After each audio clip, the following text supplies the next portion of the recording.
There is this thing that's been hanging above your head your entire life. And honestly, most people treat it like background decoration. We've walked on it. We've sent robots to crash into it. We've stared at it through telescopes for centuries. And yet, um, there's still this weird gap between what we actually understand about the moon and what we think we understand. I spent the last few months falling down this rabbit hole. And here's the thing: the more you dig into lunar science, the more you realize how much of what we know is actually pretty recent, and how much we're still completely guessing on. So let's start with something that sounds straightforward but actually isn't. The moon is slowly leaving us.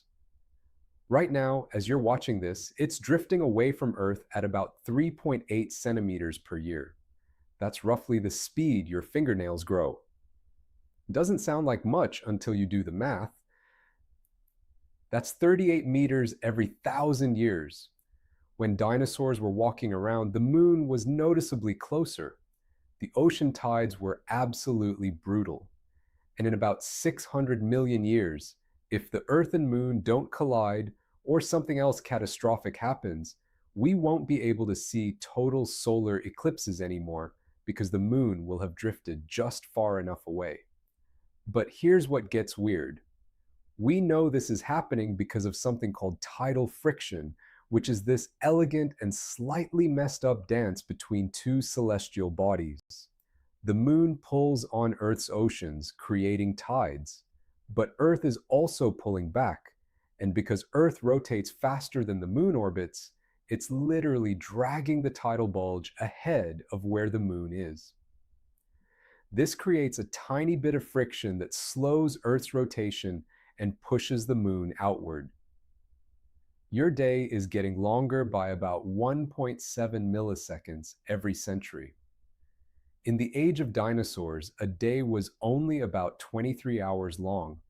This is the kind of thing that makes you realize the entire solar system is just slowly, gradually falling apart in the most boring way possible. The moon's formation story, though, wait, that's where it gets actually insane. That's something we didn't really understand until pretty recently. For a long time, people had these competing theories about where the moon came from. Maybe it was captured by Earth's gravity. Maybe it formed alongside Earth from the same cloud of cosmic dust. Maybe it broke off from Earth during formation.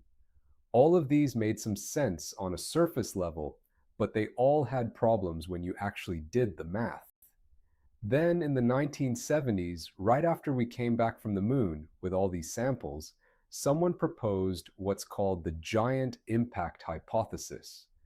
And basically it says that early in solar system history, we're talking 4.5 billion years ago, when Earth was still pretty much a molten hellscape, another planet about the size of Mars, which we now call Theia, slammed into the young Earth at an angle. This wasn't a head-on collision. It was more like a glancing blow. When Theia hit, it vaporized itself, and chunks of both Theia and Earth got blasted into orbit. And then, over the course of months or maybe a few years, all that debris coalesced into the moon. Now, this theory sounds wild, but it actually explains everything we observe. It explains why the moon is surprisingly large relative to Earth, larger than any other moon in the solar system relative to its parent planet. It explains the isotopic composition of moon rocks, which is suspiciously similar to Earth rocks in some ways, but different in others.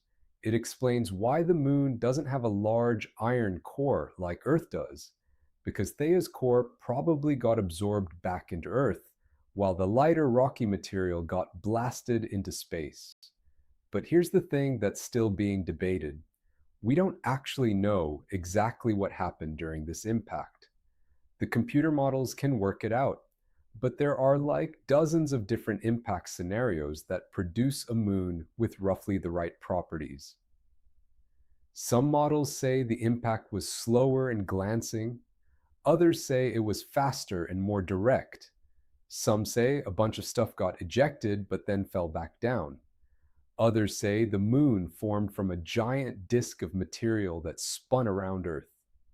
In 2022, scientists ran some new simulations with better physics, and they found that if you have a low angle impact with a Mars sized object, you actually get better isotopic matches to what we see in moon rocks. But we're still kind of like, okay, cool, but which one actually happened? And honestly, we might not know for decades. This is the part where people think science has all the answers, and it's like, no, we have educated guesses with different levels of confidence. The moon's interior is another place where we're basically flying blind. We've sent seismometers to the moon during the Apollo missions. The astronauts planted 5 of them on the surface, and they sent data back to Earth until 1977. From these seismographs, we learned that the moon has an internal structure, a crust, a mantle, and possibly a small core. But we don't really know the details. Is the core liquid or solid? How big is it exactly? How hot is the deep interior right now? NASA's still analyzing the Apollo seismic data, trying to answer these questions. Literally, we have decades-old recordings that we're still going through, trying to understand what they're telling us. And the problem is, 5 seismometers across an entire planetary body doesn't give you great resolution. It's like trying to understand the structure of your whole body with only 5 nerve endings in your fingertips. There's this unresolved mystery about the moon's core that actually matters more than it sounds. Some of the seismic data suggest that the core might be larger than we thought, maybe about 240 kilometers across. If that's true, then the moon would have had more internal heat early on, which would explain some of the volcanic activity we see in the ancient lunar past. But other interpretations of the same data suggest the core is smaller, maybe 150 kilometers. And honestly, we won't know for sure until we go back and put actual instruments down there. Which brings us to something that's going to be crucial in the next couple decades: the moon's magnetic history. The moon today doesn't have a magnetic field. If you put a compass on the lunar surface, it's not going to point anywhere. This is important because a magnetic field protects a planet from solar wind and cosmic radiation. Without one, the moon's surface is just getting hammered by high-energy particles all the time. But here's the weird part. When we brought back moon rocks from the Apollo missions, some of them were magnetized. They had been exposed to a magnetic field at some point in their history. This means the moon had a magnetic field in the past. This wasn't a given. Planetary magnetic fields are generated by convection in molten iron cores. And the moon's core is supposed to be way too small to do that effectively. So how did it have a magnetic field? There are a few theories. Maybe the core was bigger back then and has since cooled. Maybe there was a dynamo effect we don't fully understand. Maybe the impact that formed the moon created some kind of plasma layer that generated the field. Or, and this is the more recent theory that's gaining traction, maybe the moon's core is still partially molten today, and we've just been underestimating how much liquid iron is down there.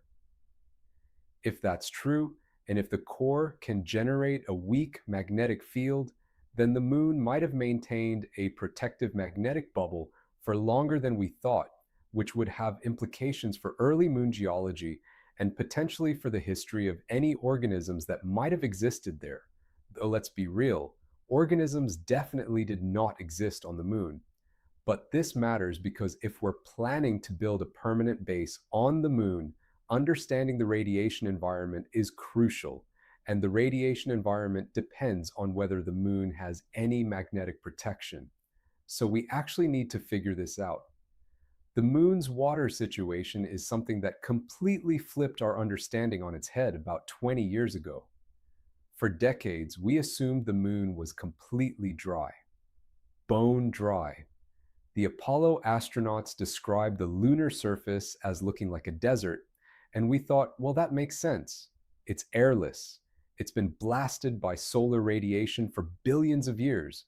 Water would just evaporate off into space. But in the early 2000s, remote sensing data started suggesting there was actually water ice on the moon. Not a little bit, a lot. We're talking about billions of tons, maybe trillions of tons, in the permanently shadowed craters near the poles. How does water survive on the moon if it's so hostile to water? Here's the thing. At the lunar poles, some crater bottoms never see sunlight. They're in permanent shadow. And if you're in permanent shadow, it stays incredibly cold. We're talking minus 170 degrees Celsius in some places. At those temperatures, ice can just sit there for billions of years without evaporating. But where did the water come from? There are a few sources. Some of it probably came from comets that impacted the moon early on. Some of it might have come from the solar wind. Hydrogen ions from the sun can combine with oxygen in the lunar soil to create water. And some of it might have been part of the moon's original material from the giant impact. We've now got multiple lines of evidence for this water. Orbital instruments have detected it. The Chandrayaan-1 mission found signatures of water ice. And in 2020 and 2021, astronomers using the SOFIA Infrared Observatory found water on the sunlit surface of the moon too, which was shocking because we didn't think water could survive there. The implications of this discovery are huge. If there's water on the moon, that means future human missions can potentially extract it and use it for drinking water, oxygen, and even rocket fuel. Water is incredibly heavy to launch from Earth, so if you can mine it on the moon, you can support a permanent human presence there way more efficiently. This is why so many space agencies are suddenly interested in lunar exploration again. It's not just about planting flags, it's about resources. But here's what's still unclear. We don't actually know how much water there is in total, which deposits are actually mineable, and how deep you'd have to dig to get to it. Some of the water might be just a few meters down. Some might be hundreds of meters down. And water in the subsurface might exist as ice, or it might be chemically bonded to the soil in ways that make it harder to extract. So again, confident about the water existing, uncertain about almost everything else related to how to use it. The moon's volcanic history is something that only became really interesting to us in the last 50 years or so. If you look at the moon through a telescope, you see these dark patches called maria. That's Latin for seas, which is kind of adorable because early astronomers thought they were actually oceans.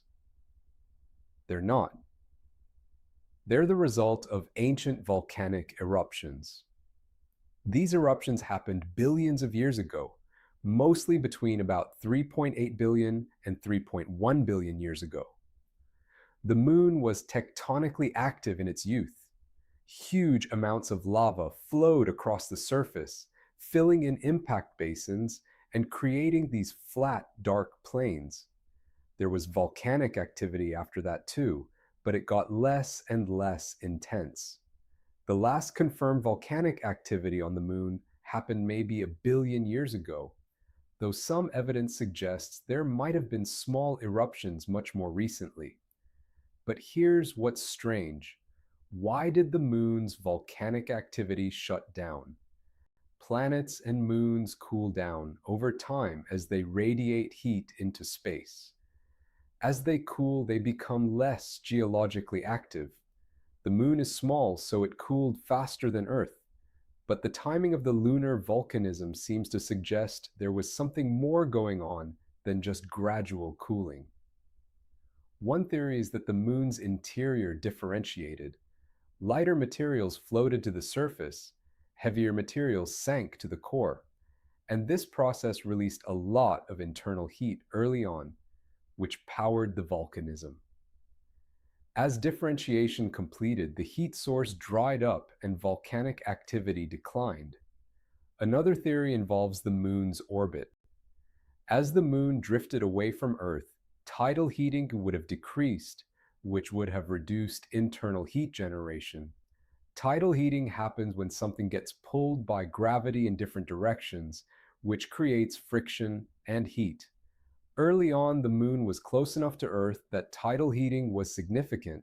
As it moved away, this heat source diminished, but we're still not entirely sure which factors were most important. There's probably a combination of things.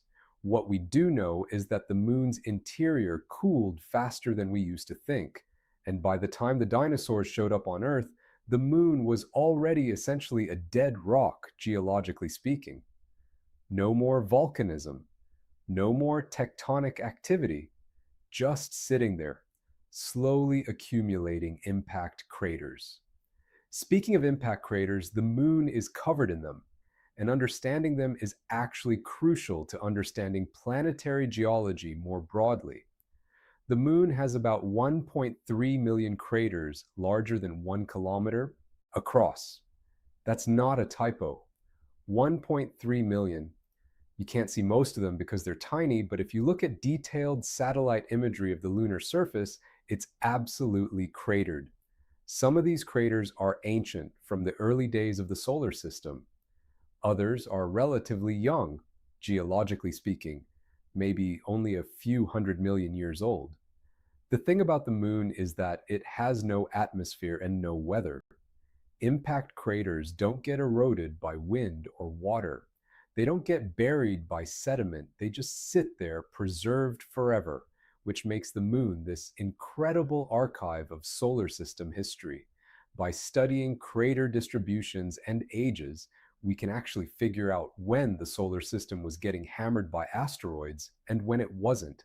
And here's where it gets interesting. There's this period called the late heavy bombardment, which happened about 3.9 billion years ago. The solar system was apparently pretty violent around that time. There was way more debris flying around, and everything was getting hit way more frequently. We know this partly because of lunar crater density. If you look at the oldest lunar rocks, they show a lot of impact damage. If you look at younger rocks, they show less. There's this sharp transition where the cratering rate seems to have dropped off significantly. But here's the problem. We don't have a complete record of craters because later impacts have erased some earlier craters. When a big asteroid hits, it can completely obliterate the craters that were already there.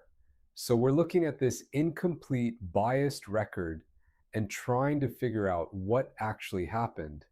It's like trying to understand a city's history by looking at buildings, but some buildings have been demolished and rebuilt multiple times. The current best models suggest there was definitely a spike in impacts about 3.9 billion years ago, but the exact cause is still debated. Some scientists think the planets migrated during that period. Jupiter and Saturn moved to different orbits, which would have destabilized the asteroid belt and sent a bunch of asteroids flying around the inner solar system. This is called the Grand Tack hypothesis. Other scientists think there were just a lot of leftover planetesimals hanging around that gradually got ejected from the solar system. What matters is that this bombardment period had massive consequences. It delivered water and organic compounds to the early Earth. It probably reset life on Earth multiple times. If life had started early, these impacts would have sterilized the planet, and it shaped the geology of the Moon, Mercury, Mars, and Venus in ways we're still trying to understand. One of the most famous craters on the Moon is the South Pole Aitken Basin, which is on the far side of the Moon. It's absolutely enormous, about 2,500 kilometers across and 8 kilometers deep. This is the second largest impact structure in the entire solar system. When this thing formed, it had to have been catastrophic. We're talking about an asteroid maybe 100 kilometers across hitting the moon. The explosion would have been inconceivably powerful. It would have excavated enough material that we can see it from orbit. There's a distinct composition difference in the rock inside the basin compared to the rest of the moon.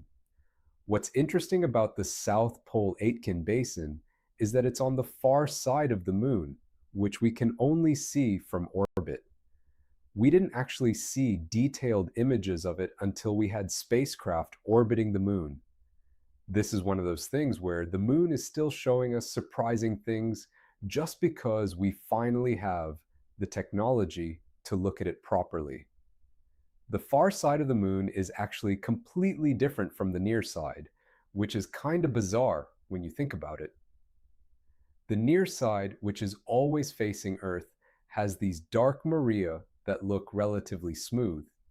The far side is much more heavily cratered and has fewer of those dark volcanic plains.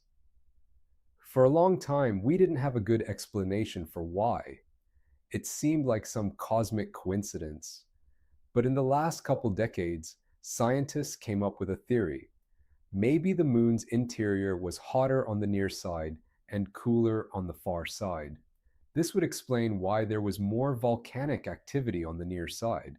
Hotter rock is more likely to melt and erupt. But why would the moon be hotter on one side than the other? The leading theory involves the impact that formed the moon. When the giant impact happened, it might have heated the material that ended up on one side of the moon more than the other, creating an asymmetry in internal temperature. Or, alternatively, maybe the moon's internal heat was somehow concentrated more toward the near side. There's also a theory involving the distribution of radioactive elements. If more uranium and thorium ended up on the near side, they would generate more heat as they decayed over time. The problem is, we've only walked on the near side of the moon. All of the Apollo missions landed on the near side because it's the side facing Earth. And communication is way easier. We have no direct samples from the far side to test these theories. China landed a rover on the far side in 2019, the Chang'e 4 mission, and it did collect some data, but we still don't have a complete picture.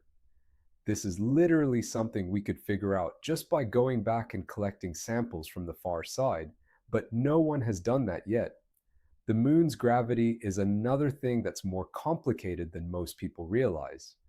You know that the moon has less gravity than Earth, which is why astronauts can bounce around on the surface, but the moon's gravity isn't uniform. There are regions where it's stronger and regions where it's weaker. These are called gravitational anomalies, and wait a sec, some of them are really dramatic.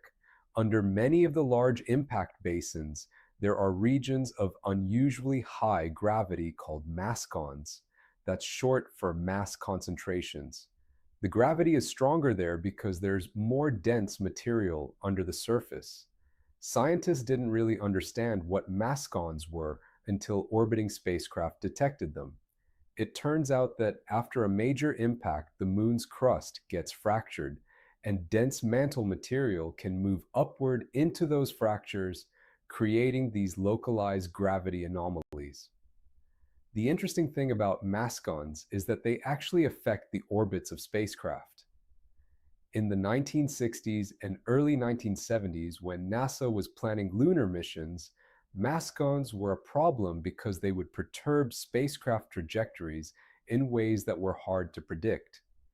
It wasn't until we had mapped them out that mission planning became more reliable.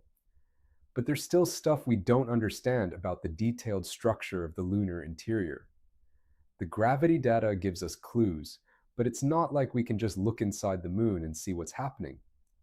We have to infer the internal structure from gravity measurements, seismic data, heat flow data, and rock samples. And when you're trying to reconstruct a three-dimensional structure from limited data points, there are always multiple solutions that fit the observations. It's kind of like trying to figure out what's inside a locked box by weighing it and shaking it around. You can get some information, but you're never going to know for sure until you open it. The moon's surface composition is something we've learned a lot about in recent decades, but there's still this gap between what we can measure from orbit and what we actually understand. We know the moon's surface is made mostly of rock and dust. The rocks are primarily basalt and anorthosite. Basalt from the ancient lava flows, and anorthosite, which is an ancient rock that's enriched in lighter minerals, from the moon's primordial crust. The dust, called regolith, is essentially the result of billions of years of impacts breaking rocks into smaller and smaller pieces. But here's what's weird. The regolith is not like Earth dirt at all. It's mostly sharp, jagged pieces because there's no weathering. On Earth, rocks get rounded by water and wind. On the moon, they just break and stay sharp. This is actually a practical problem for future lunar bases because this sharp dust is incredibly abrasive. It'll get into machinery, it'll ruin seals, it'll damage equipment. Lunar dust might end up being one of the biggest engineering challenges of establishing a permanent presence on the moon. We also know the moon has trace amounts of various elements: iron, titanium, rare earth elements. Some regions have higher concentrations of titanium oxide, for instance. NASA's been pretty interested in mapping these because if we're mining the moon someday, knowing where the valuable stuff is would be useful, but there are still compositional mysteries. For example, we don't fully understand the distribution of volatiles, elements that evaporate easily, like hydrogen, carbon, and sulfur. We know they exist on the moon, but we're still figuring out exactly how much and where. This matters because these elements could be useful for future lunar residents, and understanding their distribution would help with planning mining operations. We also don't fully understand the moon's surface-atmosphere interaction. Wait, did I say atmosphere? The moon doesn't have an atmosphere in any meaningful sense, but it does have an exosphere, a very thin, wispy collection of atoms and molecules that escape from the surface. This exosphere is incredibly tenuous, but it exists, and we're still learning about it.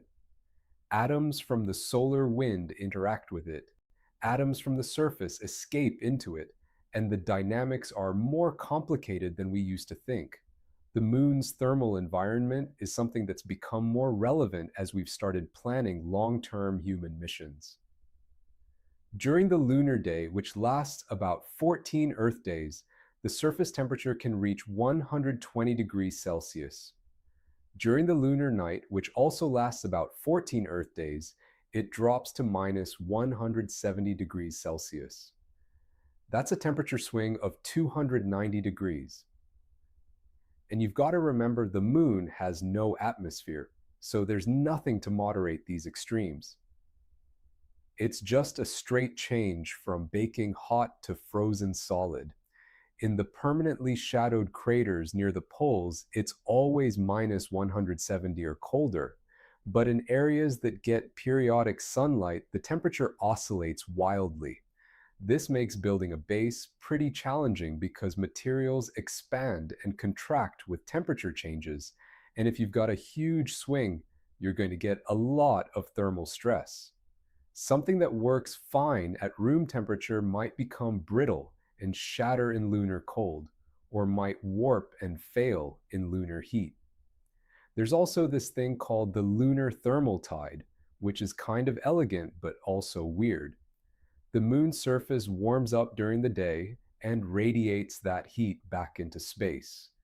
But the heat doesn't radiate instantly and uniformly. It lags a bit, and there are peaks and valleys in the radiation pattern. This creates a slight pressure difference in the exosphere. It's a tiny effect, but it's real, And if you're designing instruments that need to operate in that environment, you have to account for it. The moon's radiation environment is another major consideration for human missions, and it's more complex than people realize. Without an atmosphere or magnetic field, the lunar surface is exposed to cosmic radiation and solar wind. The solar wind is a stream of charged particles flowing out from the sun. Cosmic rays are high energy particles that come from outside the solar system. Both of these are hazardous to human health, and both would affect astronauts on the lunar surface. But here's the thing that's weird. The radiation environment on the moon is not uniform. In the permanently shadowed craters, there's actually less radiation because they're not exposed to the direct solar wind.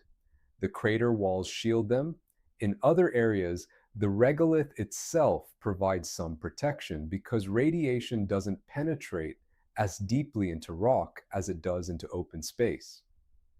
We don't actually have a completely accurate map of the lunar radiation environment yet. We have estimates based on models and some measurements from orbiting spacecraft, but we don't have a dense network of radiation sensors on the surface. This is another thing we could figure out if we had more instruments on the moon. And it's actually important because the radiation exposure would determine how much shielding human habitats would need. Some of the incoming cosmic radiation is going to create secondary radiation when it hits the lunar surface. A high-energy cosmic ray will smash into an atom in the regolith, and that impact will create a cascade of secondary particles. These secondary particles can actually be more dangerous than the primary cosmic ray in some cases. So the radiation problem is more subtle than just shield yourself from the sun. The moon's seismic activity is something we're still learning about, and honestly, the fact that the moon has seismic activity at all is kind of surprising to people. The moon is not geologically dead in the sense that it still experiences earthquakes. These are called moonquakes.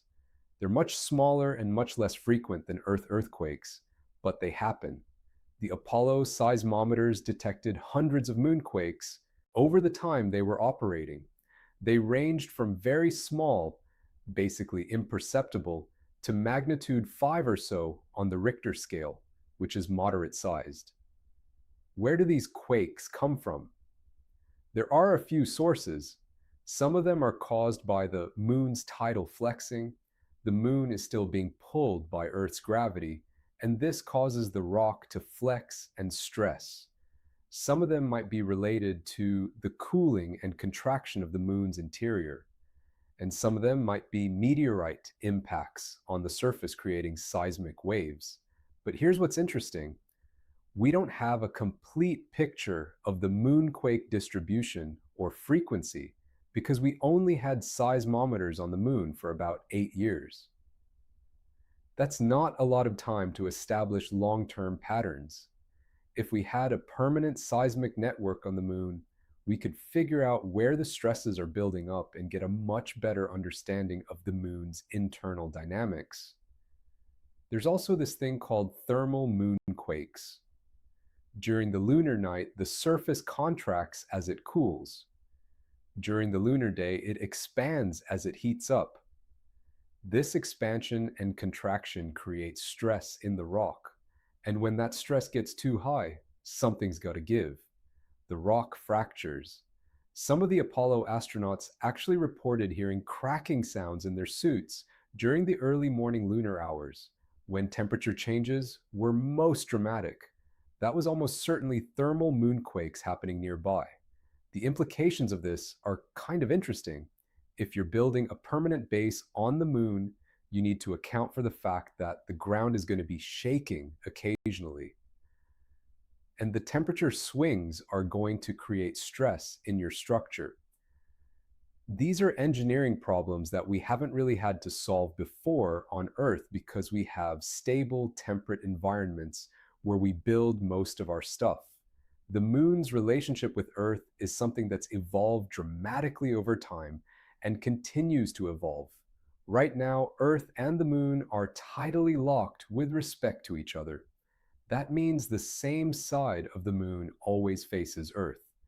But this wasn't always the case. Early on, the Moon was rotating at a different rate than it orbited Earth. But because of tidal forces, the Moon's rotation gradually slowed down until the orbital period matched the rotational period. This is called tidal locking, and it's a common phenomenon in binary systems throughout the universe. But here's something that's less well known. Earth is gradually becoming tidally locked to the Moon too, but it's happening way slower because Earth is much larger and has much more rotational momentum. Eventually, if nothing else happens, Earth will be tidally locked to the Moon, and the same side of Earth will always face the Moon. But we're talking about timescales of trillions of years, so don't worry about it. The Moon's gravitational effects on Earth extend beyond just tides. The Moon stabilizes Earth's axial tilt. Earth's axis is tilted at about 23.5 degrees relative to its orbital plane. This tilt is what gives us seasons. But without the Moon, that tilt would be unstable. The gravitational influences of other planets would cause it to wobble chaotically. Earth's tilt might change by 60 degrees or more over geological timescales. This sounds abstract, but it has massive consequences. Our relatively stable climate is partly dependent on the relative stability of our axial tilt. If the tilt was changing dramatically, the climate would be going crazy. We'd have periods of extreme heat alternating with periods of extreme cold. Life on Earth might never have gotten a foothold because the conditions would be too unstable. So, the Moon literally saved life on Earth just by existing and being the size it is. This is one of those cases where a small change in initial conditions, like if Theia had been a slightly different size or hit at a slightly different angle, would have led to a completely different Moon, which would have led to a completely different Earth, which would have meant no humans. This is why the giant impact hypothesis is so important. It explains how we got here. But the Moon's influence on Earth doesn't stop there. Some researchers have suggested that the Moon influenced the evolution of life, partly by creating tidal zones where different organisms had to adapt to periodic flooding and exposure. The tides create an environment that's in between fully aquatic and fully terrestrial, and this might have been crucial for the evolution of organisms that could survive on land. This is speculative, but it's the kind of thing that makes you realize how connected everything in the solar system is. The Moon's influence on Earth's magnetic field is another thing we're still working out. The Moon doesn't have a magnetic field now, but it did in the past. And some researchers think that the presence of the Moon's ancient magnetic field might have influenced the development of Earth's magnetic field. This is still pretty speculative, but the idea is that the two magnetic fields might have interacted in ways that affected how charged particles flowed between Earth and space. The Moon's future is something that's worth thinking about, not because we need to worry anytime soon, but because it illustrates something important about how planetary systems change over time. As I mentioned earlier, the Moon is drifting away from Earth. In about 600 million years, if we're still around and nothing else has happened, total solar eclipses will no longer be visible from Earth. The Moon will have drifted far enough away that it will appear smaller than the Sun in the sky. You'll get annular eclipses, where the Moon is too small to completely cover the Sun, but not total eclipses. In the even more distant future, in about 50 billion years or so, the Moon will reach a stable distance from Earth where the tidal forces balance out. The Moon will stop drifting. But this assumes Earth still exists and hasn't been swallowed by the Sun or knocked out of orbit by some cosmic catastrophe. But there's something else that might happen before then. In about 2 billion years, the sun is going to get hotter. Seriously, the sun is gradually increasing in luminosity as it ages. In about 2 billion years, the extra heat will probably cause a runaway greenhouse effect on Earth. The oceans will evaporate, the atmosphere will get saturated with water vapor, and Earth will become a hellscape not that different from Venus. When that happens, Earth will no longer have tides in any meaningful sense because there will be no oceans. And without tidal friction, the moon won't drift away anymore. Earth's rotation won't slow down. The whole mechanism that's been operating for billions of years will just stop. And then, eventually, when the sun becomes a red giant, it'll probably consume both Earth and the moon. They'll get swallowed by the sun's outer atmosphere. But that's billions of years away, so we've got some time. The moon's role in human history is something that's often overlooked when we talk about lunar science. For most of human history, the moon was a mystery. People invented mythologies and stories to explain it.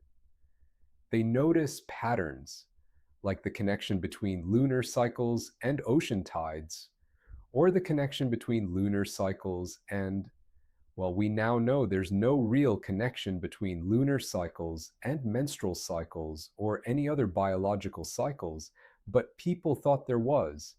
They called it the lunar effect, and it's become part of human culture, even though it's not real.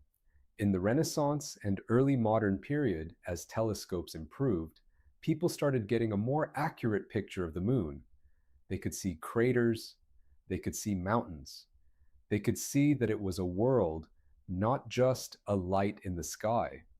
This was revolutionary because it suggested that the moon was more similar to Earth than people had thought. If the moon was a world with geology, then maybe it had people too. Maybe it was inhabited.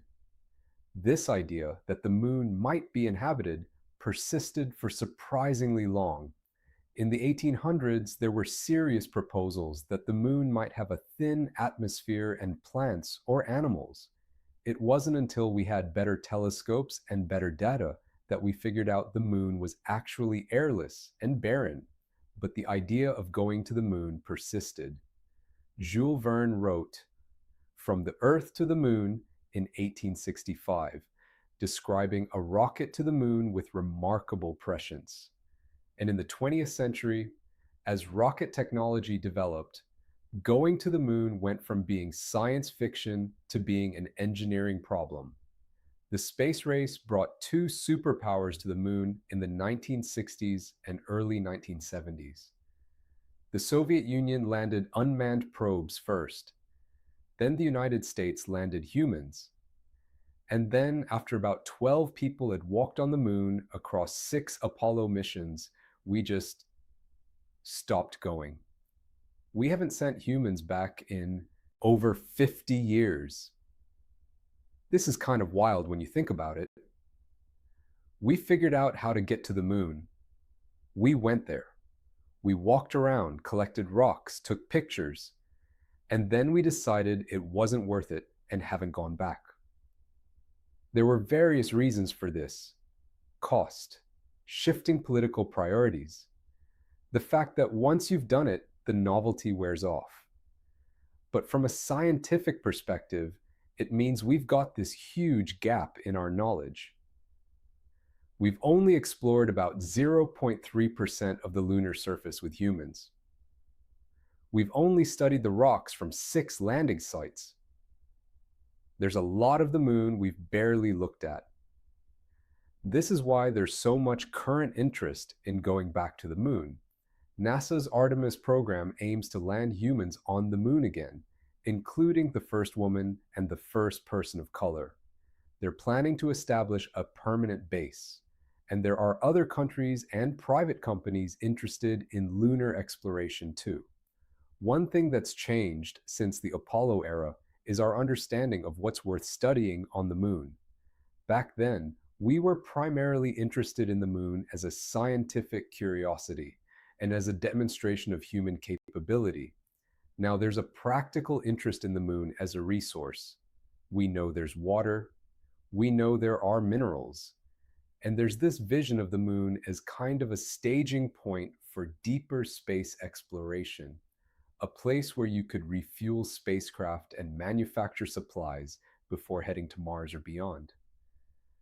But wait, there's something else that's changed, and this is actually pretty interesting. The technology for studying the moon has gotten dramatically better, even without humans going back. The spacecraft we've sent to the moon in the last couple decades have given us way more detailed information about the lunar surface than we ever had before. Orbiting spacecraft can image the surface with meter-level resolution. We have infrared data that tells us about temperature. We have radar data that can penetrate the surface. We have measurements of the gravitational field, the magnetic field, the radiation environment. We've even crashed spacecraft into the moon on purpose to see what happens and to get data about subsurface composition. India's Chandrayaan missions have provided fantastic data. The European Space Agency has sent the Smart 1 and other orbiters. China's Chang'e missions have orbited, landed, and deployed rovers. Japan's Kaguya orbiter gave us beautiful high-resolution imagery. The United States has sent the Lunar Reconnaissance Orbiter, which is still operating and sending back incredibly detailed images. Russia sent Luna missions. They have the most recent successful soft landing on the moon from 2015. All of this data is giving us a much more detailed picture of the moon than we had from the Apollo era. And it's also showing us that there's way more to understand. There are weird compositional anomalies that we don't have a good explanation for. There are features in permanently shadowed craters that we need to study more closely. There are questions about the moon's geological history that require better data from multiple locations. And honestly, here's the thing, we're still finding new stuff about the moon. In 2020, astronomers using the Sophia Airborne Observatory found water on the sunlit surface of the moon. That was surprising because water shouldn't be able to persist in sunlight. But it can, at least in small amounts, possibly because it's being continuously replenished or because it's being protected somehow. We don't fully understand the mechanism yet. In 2021, NASA's Lunar Reconnaissance Orbiter found evidence of potential ice in permanently shadowed craters near the South Pole. This sounds obvious in retrospect, but the cool part is that we can actually map the distribution and estimate the amount. This is the kind of data that's directly relevant to planning a human base. In 2022, scientists analyzing data from multiple lunar missions found evidence of recent volcanic activity on the moon. Specifically, they found volcanic deposits that were probably created less than 100 million years ago. This is recent in geological terms. We thought the moon's volcanism had essentially shut down a billion years ago. Finding evidence of activity this recent suggests the moon might still have a warmer interior than we thought, or that there are localized heat sources we don't fully understand. The moon is also a kind of natural laboratory for understanding planetary evolution more broadly. A lot of what we've learned about how planets form, differentiate, cool down, and become geologically inactive comes from studying the moon. The moon is small enough that it's cooled significantly and become relatively inactive, but it's large enough that it's got internal structure and interesting geology. Earth is still geologically active, so it's harder to study the early stages of planetary evolution here. Mars is geologically inactive, but we know less about its interior. The moon is kind of the Goldilocks option. Some of the theories about planetary formation came from studying moon rocks. Understanding the moon's composition helped us figure out the giant impact hypothesis. Understanding the moon's structure helped us figure out how planets differentiate. Understanding the moon's thermal history helped us figure out how planets cool down. And all of this has applications to understanding exoplanets, planets around other stars. When we discover exoplanets, we can use what we know about the Moon and Earth and Mars to make educated guesses about what those planets might be like. The Moon is also a natural baseline for understanding impact cratering. The Moon has been hit by stuff for billions of years. The crater record is preserved. We can count craters, measure their sizes, study their ages, and figure out the impact rate throughout solar system history. This has applications to understanding risks on Earth. If we want to know how often Earth gets hit by asteroids, we can look at the Moon's crater record and scale it up based on gravitational cross-sections and orbital mechanics. This is actually how we figured out that asteroid impacts are a bigger threat than we used to think. The Moon is also relevant to understanding the early history of life on Earth. The late heavy bombardment, which we can study through lunar craters, would have affected Earth too. Large impacts would have been sterilizing events. They would have vaporized the oceans, created an atmosphere of vaporized rock, and made life impossible. So by studying when impacts were happening on the Moon, we can figure out when life on Earth would have been able to survive. This constrains the timeline for the origin of life. Some people have suggested the Moon could be used as a kind of scientific archive. The Moon's surface preserves the history of the solar system in its impact record and its rock compositions. If you wanted to study the early solar system, you could go to the Moon and dig up rocks from different depths and ages. The Moon is essentially a museum of solar system history. There's also this weird idea that the Moon could be used as a backup for human civilization. If Earth ever became uninhabitable, you could potentially establish human settlements on the Moon. This sounds like science fiction, but if you had access to water, energy from the sun, and materials to mine, you could theoretically sustain a population on the Moon. It would be harsh and uncomfortable, but it would be possible. Some people think this is a good reason to develop lunar technology as a kind of insurance policy for humanity. The lunar caves are another thing that's getting more attention. The Moon has lava tubes, tunnels created by flowing lava billions of years ago. Some of these are probably still intact, and some of them might be very large. A lava tube on the Moon could potentially provide protection from radiation and temperature extremes without needing to build additional shielding. If you could find a lava tube near the poles close to water ice deposits, you'd have an ideal location for a human base. This is why there's been increased interest in mapping and studying lunar caves. We've actually spotted what appear to be entrances to lava tubes from orbit. The Lunar Reconnaissance Orbiter has imaged several large holes that look like they could be lava tube entrances, but we haven't actually gone down into any of them to confirm. That's something that would require a future mission with actual equipment to explore subsurface features. The Moon's dust, lunar regolith, is actually worth spending more time on because it's going to be a major practical issue for future lunar bases. As I mentioned, lunar dust is incredibly sharp and abrasive because it hasn't been weathered. Each particle is basically a tiny fragment of rock with sharp edges. When you have a collection of billions of tons of this stuff on the surface, it creates problems. It's electrostatically charged in sunlight, so it tends to cling to things. It's fine enough that it can work its way into small gaps and seals. It can scratch optical surfaces. It can damage electronics. The Apollo astronauts reported problems with dust getting into their suits and onto their equipment. Some of them got lunar dust in their eyes when they took off their helmets after returning to the lunar module. They describe the smell of lunar dust as kind of like gunpowder, that burnt metallic smell. We don't fully understand why lunar dust smells like that.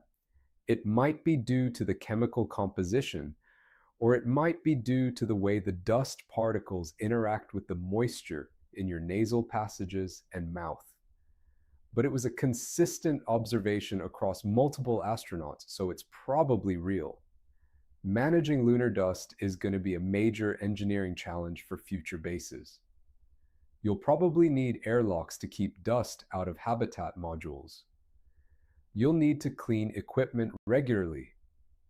You might need special coatings on surfaces to make them less prone to dust damage. Some researchers have suggested using electrostatic shields or magnetic fields to repel dust, but actually implementing this at scale is tricky. There's also the question of whether prolonged exposure to lunar dust is hazardous to human health. The dust is sharp, which means it might damage lung tissue if inhaled. The dust might also be chemically reactive in ways we don't fully understand. Some research suggests lunar dust particles could be toxic if ingested or inhaled, though we don't have enough data to be sure. This is another reason why studying the moon with robots first makes sense. We can test theories about dust hazards without risking human health.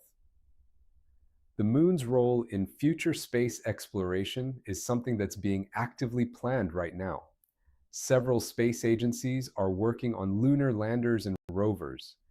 The goal is to establish a permanent human presence on the moon by the late 2020s or early 2030s.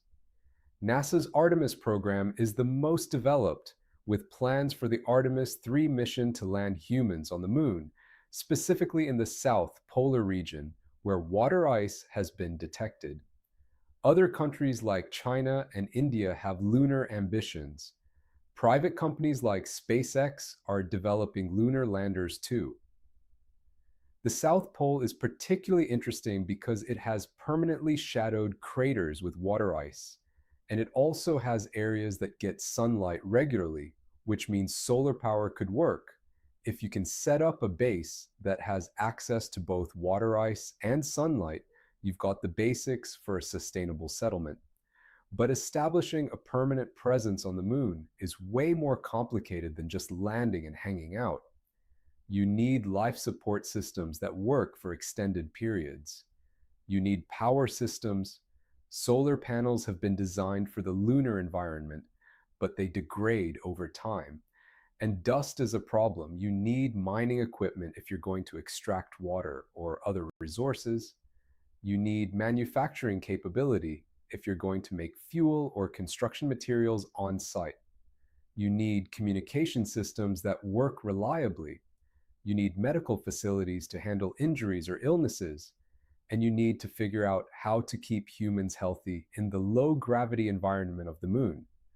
We still don't fully understand how humans adapt to the moon's 1/6 gravity over extended periods. We know from the Apollo missions that people can walk around and function in that gravity for a few days. But what happens if you live there for months or years? Will your muscles atrophy? Will your bones lose density like they do in microgravity on the space station? Will your cardiovascular system adapt or degrade? These are all open questions. There's also the psychological aspect. The moon is a hostile alien environment. There's no breathable air. There are temperature extremes. There's radiation exposure. There's extreme isolation. Earth is visible in the sky, but it's not like you can just walk outside without a spacesuit. How do humans handle months or years of living in that kind of environment? We have some data from Antarctic research stations where people live in extreme isolation with limited resources, but the moon would be even more extreme. The moon's potential as a resource source is something that's become increasingly important to planning. There's water ice, which can be extracted and used for drinking water, oxygen production, or rocket fuel. There are minerals like titanium oxide, which could be useful for manufacturing or construction. There are rare earth elements, though we don't know how concentrated they are or whether they'd be economically viable to extract. And there's regolith itself, which could potentially be used for radiation shielding or construction material. The economics of lunar mining are still unclear. It's expensive to send equipment to the moon. It's expensive to operate that equipment in that environment. So the mined materials would have to be valuable enough to justify the expense. Water might work because water is useful for fuel, and launching water from Earth is expensive. But other materials might not be economical to mine on the moon when you could just launch them from Earth. However, there's this concept called in situ resource utilization, or ISRU. The idea is that if you're already on the moon, you should use local resources to support your activities there. You don't need to launch everything from Earth. You can mine water locally for drinking and oxygen. You can use local materials for construction. You can potentially manufacture fuel on the moon to refuel spacecraft. This makes the economics way more favorable because you're reducing the amount of stuff you have to launch from Earth. Some researchers have sketched out detailed plans for how this could work. You need to establish a base, mine water ice, process it to extract water and oxygen, and use that to support both human life and spacecraft operations. You'd probably also want to extract regolith for radiation shielding and construction. Over time, the base could become increasingly self-sufficient. But none of this is proven yet. We haven't actually mined water on the moon. We haven't actually tested whether it's economically viable.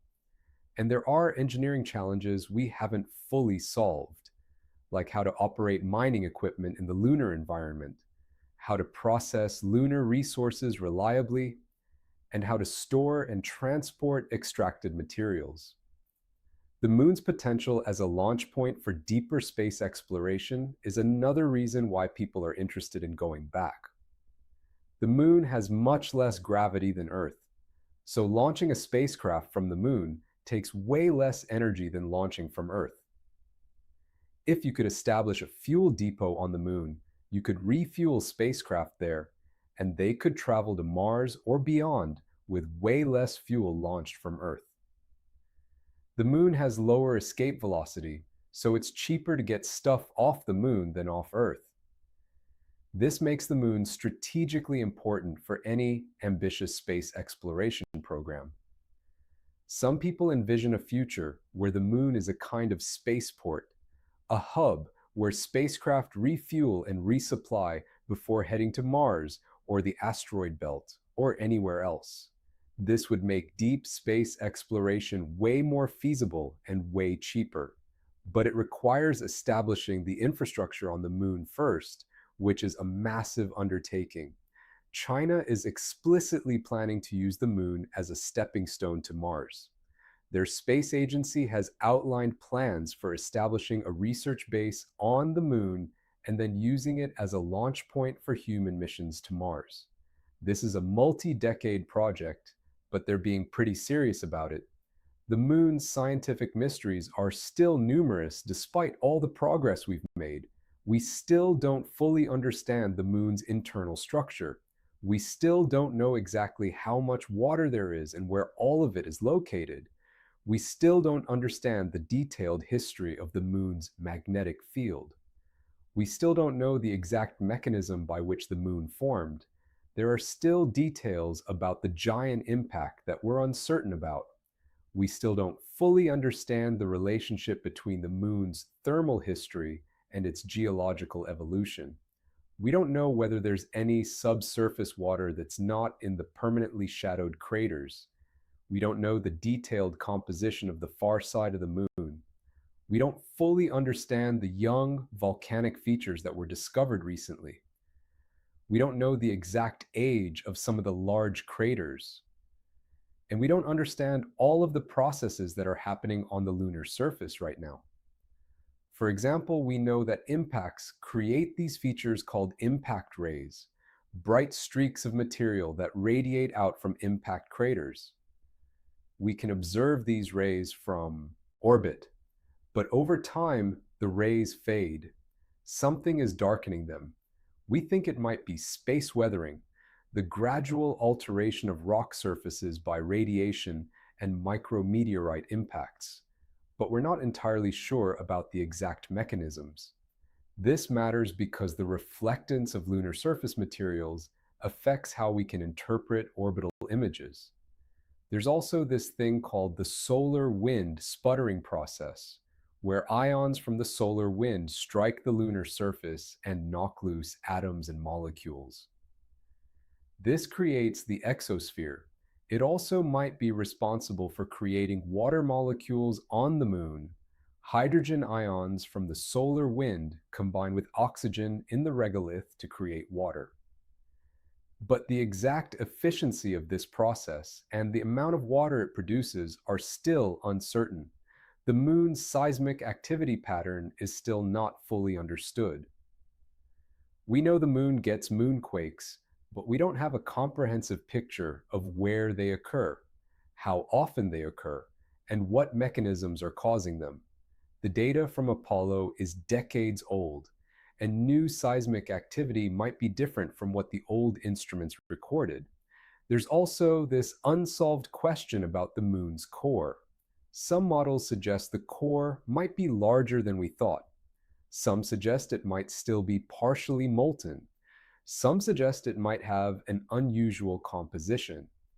And we're still not sure which is correct because we haven't had the resolution to directly observe the deep interior. The moon also has these weird compositional anomalies that we're still trying to explain. Some regions have unusual concentrations of certain minerals. Some regions have different densities than we'd expect. There are features that don't fit neatly into our current models of lunar geology. These might be telling us something about lunar history that we haven't figured out yet. Here's the thing about the moon. We've studied it pretty intensively by planetary science standards, but we've only scratched the surface. Literally. We know more about the moon than we know about most of the solar system, but we still have huge gaps in our understanding. And those gaps aren't just academically interesting, they're practically important for planning human missions. The next few decades are going to be crucial for lunar science. We're going to send more robots to study the moon. We're going to send humans back to the surface. We're going to drill, sample, measure, and analyze. We're going to establish bases and conduct long-term studies. And through all of that activity, we're going to answer a lot of the questions we currently can't answer. But there will probably be new questions that emerge. That's how science works. You answer questions, and in the process of answering them, you discover new mysteries. The moon will probably keep surprising us for decades to come. The moon's relationship to human culture is something that deserves attention too, because it's not just a scientific object. It's been a part of human consciousness for our entire existence as a species. Every human culture has had myths and stories about the moon. In some cultures, the moon is a deity. In others, it's a sign of important events. In Western culture, the moon has been associated with romance, madness, werewolves, and cycles. The word lunacy comes from the Latin word for moon, luna, because people used to think that the moon caused mental illness. There's no evidence for this, but the idea persisted for centuries. The moon has also been a source of wonder and inspiration. Poets have written about it. Artists have painted it. Musicians have written songs about it. The moon landing was one of the most significant moments in human history, not just scientifically, but culturally. When humans set foot on the moon, it changed how people thought about what was possible. It inspired a generation to pursue science and engineering. It made people feel proud of human achievement. But there's also something weird that happened after the moon landing. For a lot of people, the moon kind of disappeared from cultural consciousness. It was there, but it stopped being novel. It stopped being a symbol of human potential. It became just this thing in the sky that we'd already dealt with. This is called the novelty effect. Once you've accomplished something, it stops being exciting. But now, as we're planning to go back to the moon with new missions, there's starting to be a resurgence of interest. People are realizing that there's still stuff to do there. There are still mysteries to solve. There's still a frontier. And the idea of establishing a permanent human presence on the moon is starting to capture people's imagination again. The moon's future in human culture is going to be interesting. As more people spend time there, as we establish bases and conduct long-term science, the moon will become less of a distant mystery and more of a place. It will become familiar. And that will change how we think about it. There's also this philosophical dimension. The moon has always been a symbol of the boundary between Earth and space. It's close enough to reach, but it's clearly not Earth. Standing on the moon and looking back at Earth is supposed to be a transformative experience. Astronauts report that seeing Earth from the moon, this small blue ball floating in the darkness, gives them a sense of perspective. It makes the divisions between human nations seem small. It makes you realize how fragile and precious Earth is. If more people get to experience that, it might change how we think about ourselves and our planet.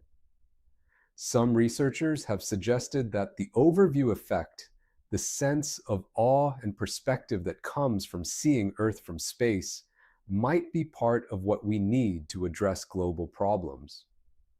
It's hard to fight about borders when you're looking at Earth from the moon, and you can see that there are no borders visible from up there. The moon's role in shaping human consciousness and culture is subtle but real. And as we spend more time on the moon, that role is going to evolve. The moon is also relevant to thinking about the future of humanity in ways that most people don't usually consider. If we establish a permanent presence on the moon, it would be a major step toward becoming a spacefaring civilization. Right now, humans are essentially confined to Earth. We visit space, but we don't live there. If we start living on the moon, that changes something fundamental. We'd be a two-world species. We'd have economic activity on two worlds. We'd have separate populations that might evolve differently over long timescales. This has implications for the long-term survival of human civilization. If something catastrophic happened on Earth and humans lived on the moon too, the species could survive. This is one reason why some people advocate for expanding human presence in space. It's a kind of insurance policy. It ensures that human civilization can't be wiped out by a single planetary catastrophe. But there are also concerns about this. If resources are being invested in space exploration and lunar settlement, that's resources not being invested in addressing problems on Earth.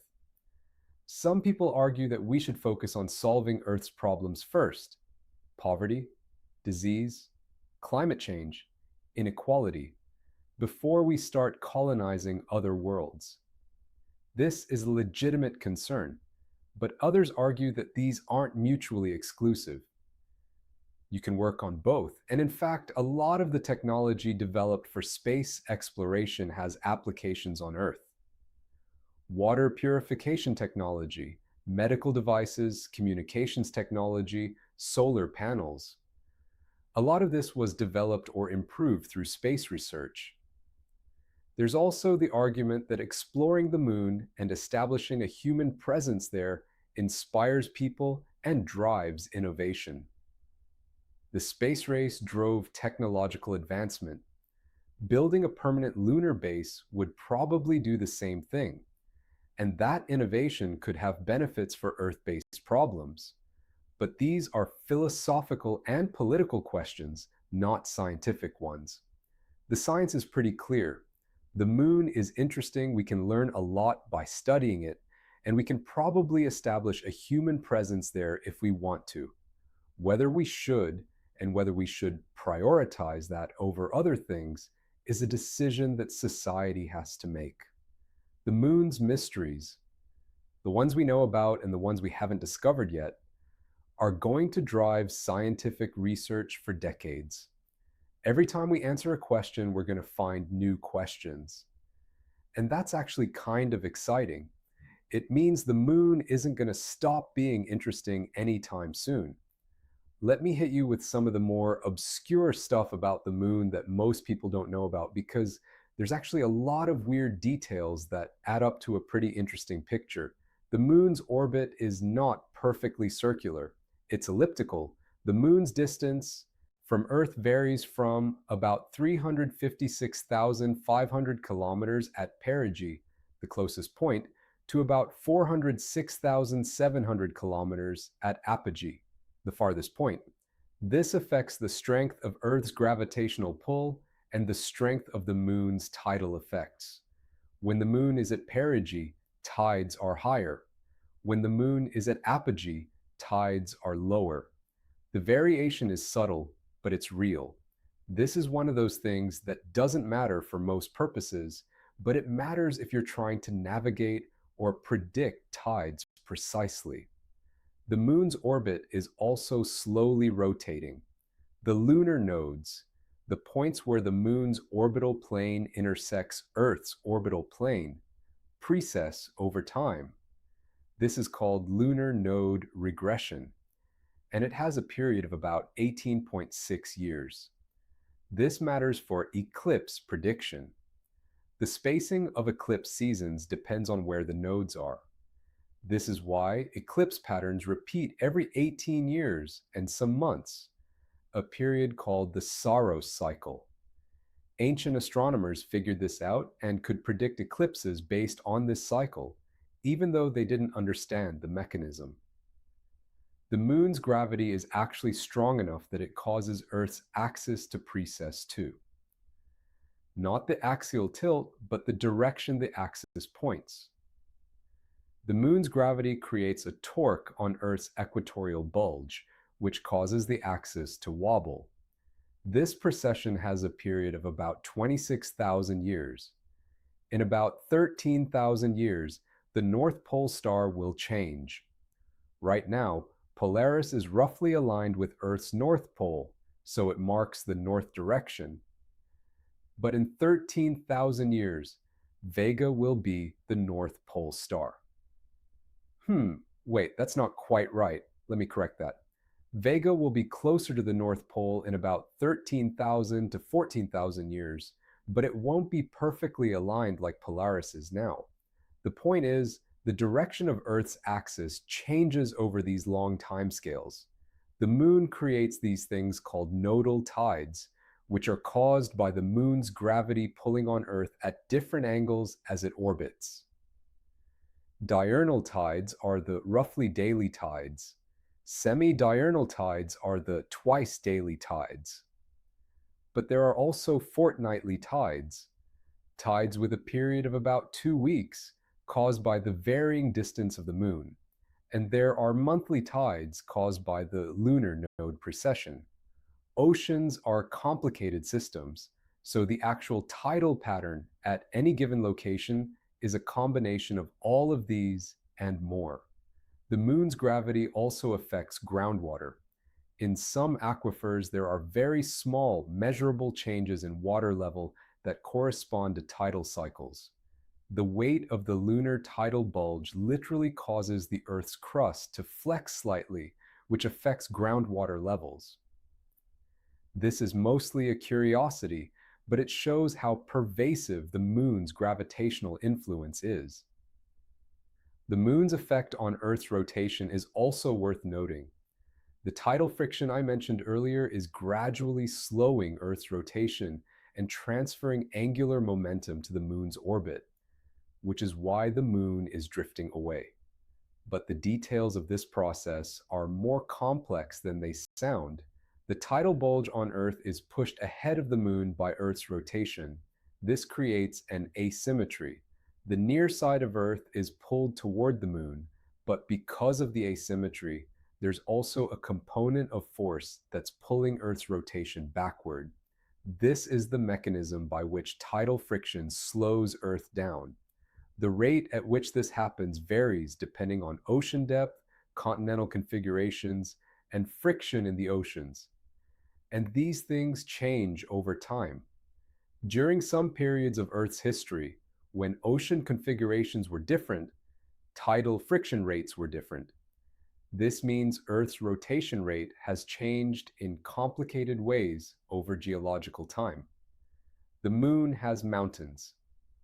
The tallest lunar mountain is Korolev Peak, which is about 10.8 kilometers high. For comparison, Mount Everest is 8.8 kilometers high.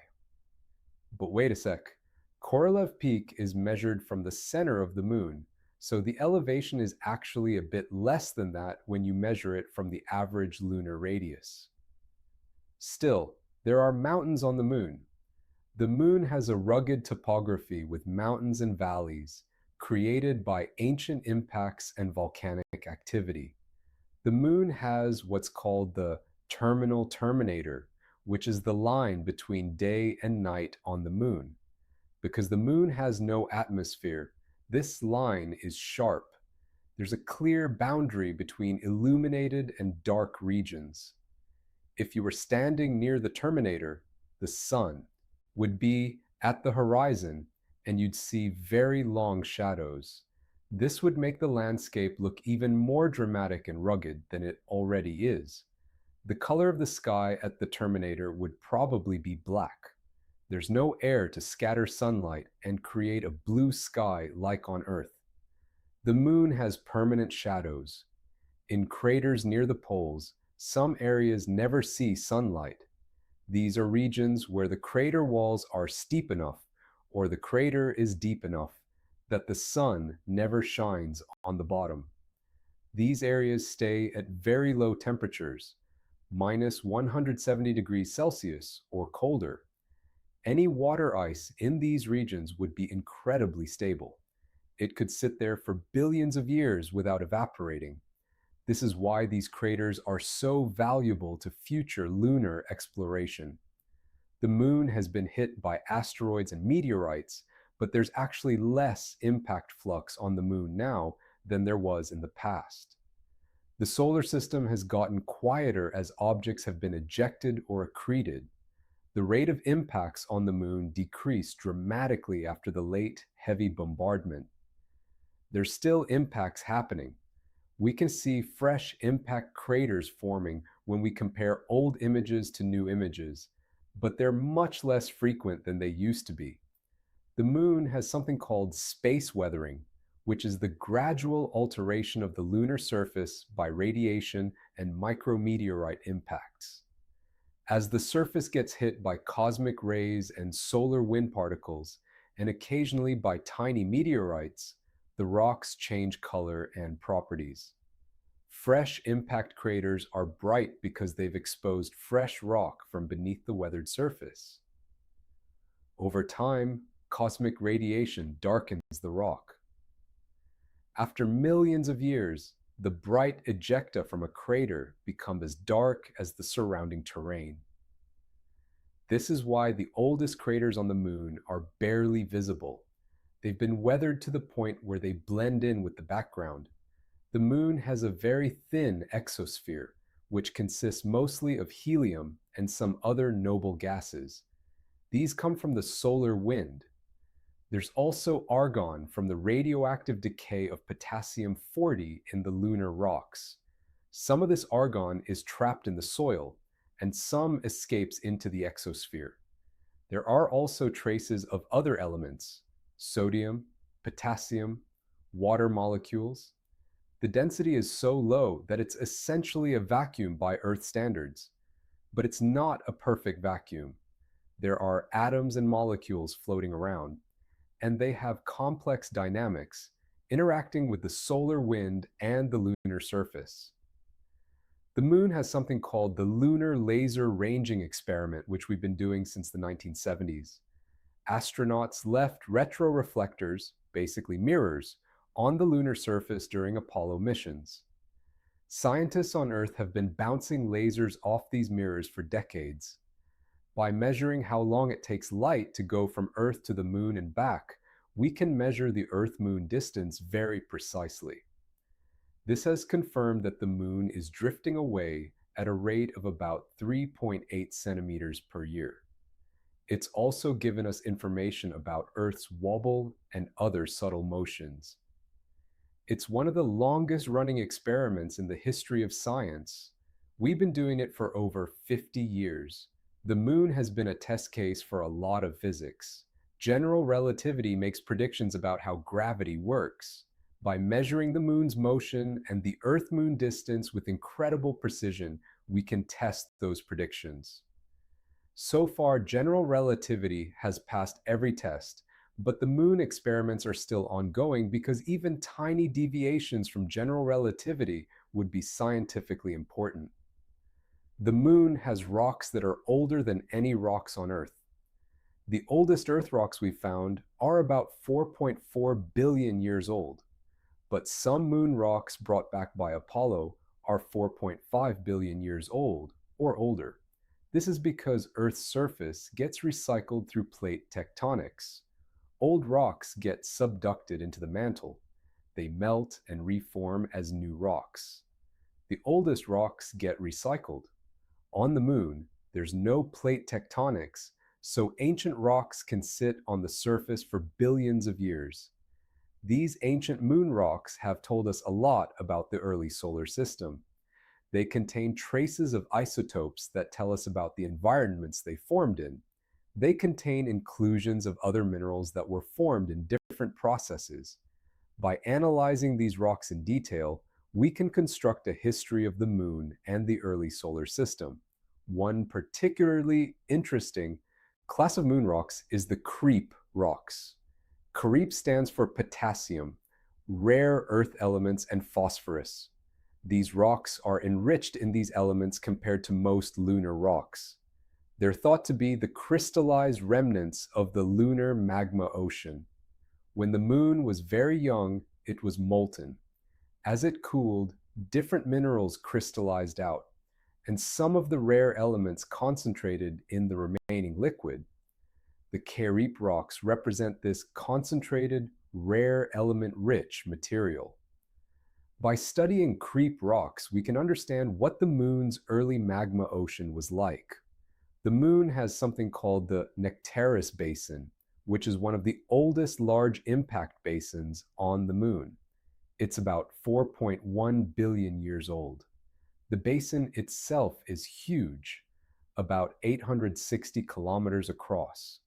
When it formed, it must have been an absolutely cataclysmic event. The impact would have created a shock wave that spread across the moon. It would have melted rock and ejected material into space. Some of that material probably reached Earth. Some probably reached other planets. In fact, some scientists have proposed that meteorites found on Earth could actually be lunar material. Material ejected from large impacts on the moon might have reached Earth. This is plausible because impacts can eject material at high velocities.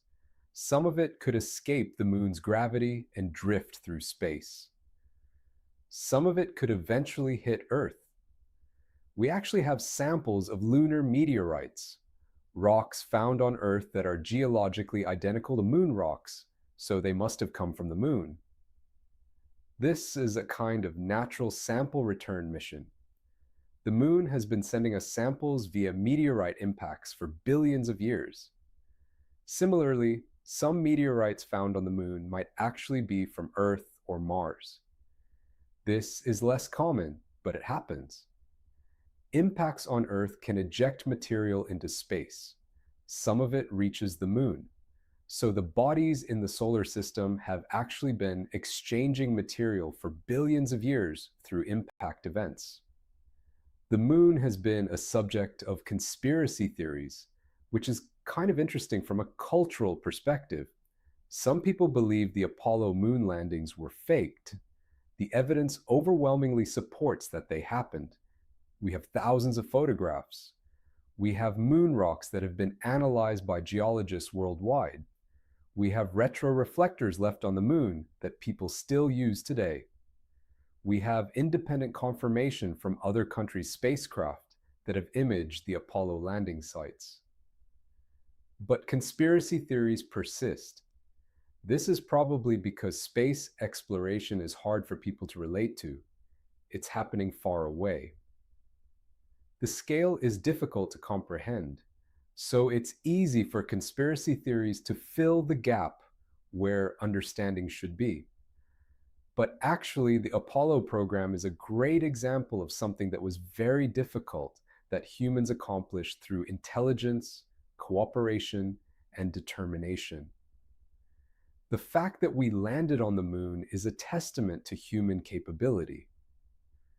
The conspiracy theories kind of diminish that achievement by claiming it didn't really happen. The moon has inspired a lot of science fiction. People have written countless stories about the moon, about living there, about finding aliens there, about mysterious phenomena. Some of this science fiction has been pretty prescient. Some of it has been wildly inaccurate.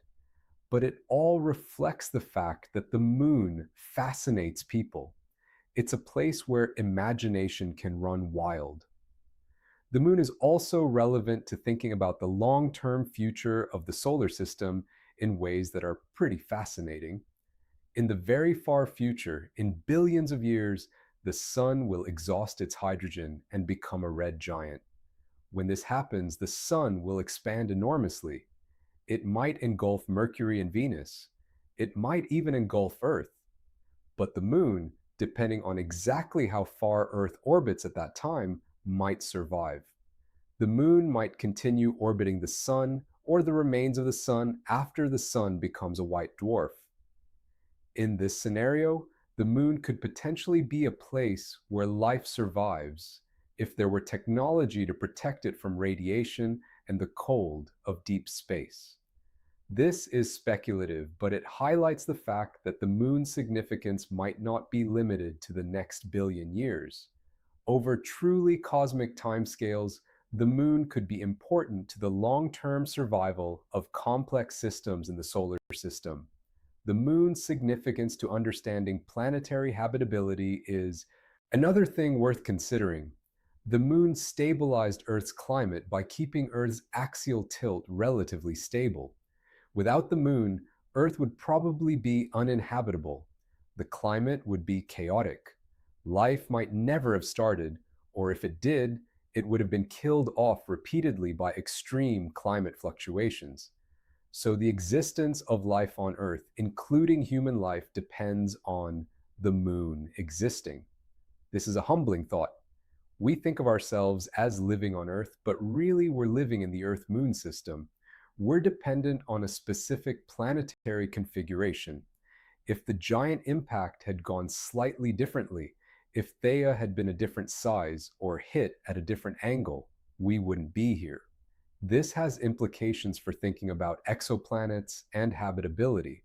When we're looking for potentially habitable exoplanets, we tend to focus on whether they're in the habitable zone around their star, close enough to have liquid water, far enough to not be roasted.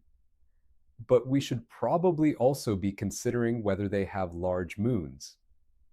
A large moon could stabilize the planet's climate and create the conditions for life. So planets with large moons might be better candidates for habitability than planets without them. Some exoplanet researchers have started thinking about this, but we're still in the early stages of discovering exoplanets with known moons. As our observational capabilities improve, we'll probably find that moon systems are more common than we thought, and we'll be able to include that in our habitability calculations. The moon is also relevant to thinking about tidal locking and habitability. Planets close to their stars can become tidally locked, where the same side always faces the star. The near side gets blasted with radiation. The far side is frozen. Planets with large moons might be able to avoid tidal locking, or the tidal effects might create a more habitable environment even for tidally locked planets. The precise dynamics depend on the mass ratio and orbital parameters, but it's another way the moon's existence affects habitability. The moon's presence also affects the magnetic field protection of a planet. I mentioned earlier that the moon might have influenced Earth's magnetic field. If this is true, then large moons might be important for maintaining planetary magnetic fields, which protect the planet from solar wind erosion. A planet that loses its magnetic field gradually loses its atmosphere to solar wind. So if large moons help maintain magnetic fields, they're helping maintain habitability. These are all connections between the moon and the conditions for life on Earth that most people don't think about. The moon is not just a pretty thing in the sky, it's integral to the existence of life as we know it. I could keep going. There's always more to say about the moon. The moon is endlessly fascinating because it's both simple and complex. It's a simple object, just a big rock orbiting Earth. But the more you study it, the more complicated it becomes. There are so many processes happening, so many questions still unanswered, so many ways it's connected to everything else in the solar system and to life on Earth. The moon will probably continue to be studied intensively for decades to come. And as we learn more, we'll probably discover new mysteries. That's the nature of science. But that's also what